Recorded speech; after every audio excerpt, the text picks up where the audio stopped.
cautionary tale on winter driving and the conditions that you might not be thinking about. A crash last night in Jenison sent one person to the hospital. The driver of one vehicle says it was a snowbank that blocked her view, causing her to pull into the path of another car. 24-Hour News 8's Joe LaFurgie shows us the problem. At first glance, it doesn't appear the snowbanks piled up between the sidewalk and 20th Avenue should be a problem. These don't look all that high. But it depends on where you're sitting. It is an obstruction. Nancy Smith lives just down the block from where a 20-year-old Jenison woman crashed last night.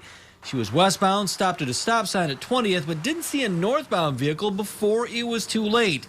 Neither driver was injured in the crash that followed, but a 16-year-old in the first car was taken to the hospital with minor injuries. The driver of the first vehicle says a snowbank blocked her view. Now, part of the problem may be what you're driving. I'm in a minivan. It's a little bit higher, so I can actually see over the snowbanks at the intersection where the crash occurred.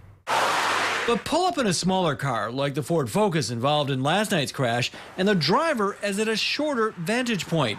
Nancy Smith drives a similar height vehicle. So when you pull up here, do you have to pull out further in the intersection? Yeah, you do, and you have to raise up and look. Time of day may play a role as well. Last night's crash happened after the sun went down, just after 8.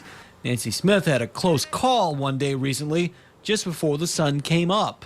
I was leaving, and it was not quite daylight yet. And I had pulled up here, and I didn't think I saw anything come. I pulled out. Next thing I knew, a guy was right on my tail. Best advice, don't assume you're seeing all you need to see until the snow piles melt away. In Jenison, Joe LaFurgie, 24-Hour News 8.